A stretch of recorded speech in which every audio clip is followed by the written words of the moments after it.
नमस्ते मेरो टिकटकका सबै साथीभाइहरूलाई म यस्तै टायर बनाउने काम गर्छु, साथै मोटरसाइकल पनि काम गर्छु। अब म टायर बनाउन जानेछु र सर्वप्रथम म यसरी यो पम्पसेट चलाउँदैछु है त। ब्याक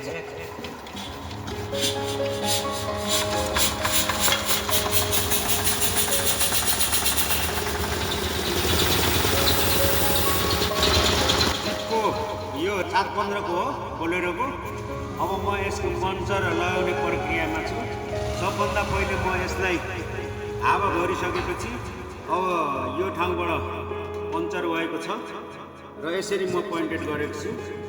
अब यसलाई निकाल्छु अनि मसँग यस्तो मेसिन छ है, यसलाई पर्फिङ मेसिन भन्छ। अनि यो पन्चर टाल्नुभन्दा अगाडि यसलाई म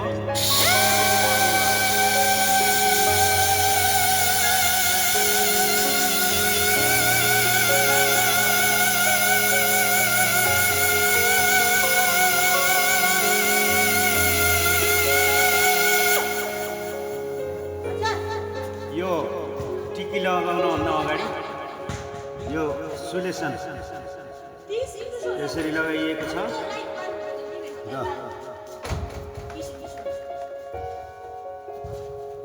2 मिनेटको लागि यसरी छोडिदिने।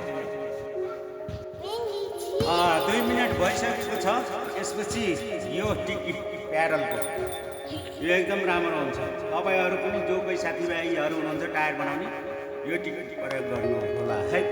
त्यो है त म यसलाई यसरी लगाउनुहोस्। यसलाई यस्तो गरिसकेपछि यसलाई यस्तो च्यापिदिने। च्यापिसकेपछि यसलाई यस्तो गरेर प्लास्टिक लेमिनेसन निकालौँ। अब यो अरूले अब रोलर मेसिनले यसलाई घिच्ने गर्छ। अब यसलाई म यो हतोडी प्लास्टिक ह्यामर यसले म यो पन्चरको टिकी माथि यसरी हिर्काउँदैछु। यसरी हिर्काउनाले एकदम राम्रो भरपर्दो बलियो हुन्छ। ल यो एकदम राम्रो बलियो लाइफ ग्यारेन्टी, यो ट्युबभन्दा बलियो भएको अवस्था। यो खोल्नुभन्दा अगाडि म यो भेलको यो टाइमिङ लगाएर यो साइनिङ गरेको छु। अब यहाँनिर टिकी लगाइएको हुँदा यसलाई यो टाइमिङ अनुसार यो भेल मिलाउने अनि यो टिकी यहाँनिरबाट पन्चर भएको छ जस्तो यहाँबाट। अब हामी यसलाई हेर्ने प्रक्रियामा छौँ। यसरी यसलाई रिन्चीको सहायताले यसलाई माथि चाली यसलाई यसरी हामी हेर्ने गर्छौँ। अब यो साइडबाट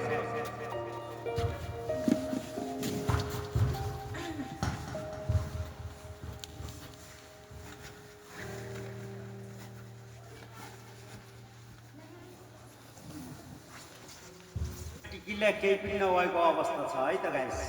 अब यो हामी हेरेर अब ट्युब हाल्ने प्रक्रिया छ। अब यसरी हामी ट्युब हाल्छौँ। यो हामी निकालिसकेका छौँ।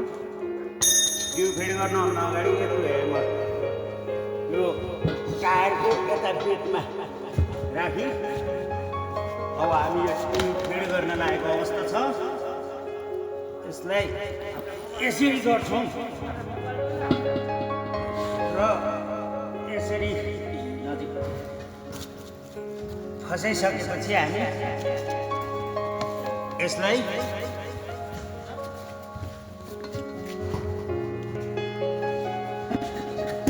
यसरी खिची यसलाई ट्युबलाई भित्र राखेको अवस्था छ।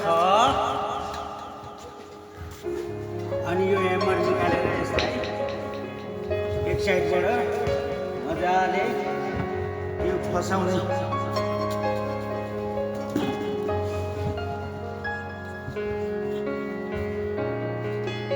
यो ट्युब फसाइसकेपछि यसलाई यसरी घुमाउने, अप डाउन गर्ने अनि रबरसँग यो यसको ड्राइभर 931 को साइज यसले हामी फसाउन लागेका छौँ। सर्वप्रथम यो भेलको सिधा यसलाई अपोजिट यो माइनस पोइन्टमा हामी यसरी फसाइसकेपछि यसको मोटर गार्डमा के कि अब यसलाई अब छेउछाउबाट यसरी घुसाउनु पर्ने हुन्छ। पेक्चसको भागलाई धेरै तल राख्नु हुँदैन, किनकि तल टिलो हुने हुनाले त्यसलाई बचाउनु पर्ने हुन्छ। त्यसैले यसरी मजाले हालिहाल्दै यो फिड गर्न लागेको छ र यस्तो किसिमले गरिसक्यो। पोजिसनमा आइसकेपछि यसलाई फेरि यता अपोजिट गरी अनि भेलको अपोजिट यो माथि आएको हुन्छ। यस्तो माथि आइसकेपछि जिउलाई यो टायरलाई फसाउन असहज हुने भएकोले यसलाई फर्काइसकेपछि यो साइडमा यसरी पुछ्नुपर्छ। अनि यो उता पल्टाइ फेरि पुनः यसरी हामी फसाउन सकिन्छ मजाले। यसमा बल बुद्धि दुइटै चाहिन्छ है टायर बनाउनको लागि। भइसकेको अवस्था छ। फिड गरिसकेपछि अब हामी यो भेल लगाउँदैछौँ।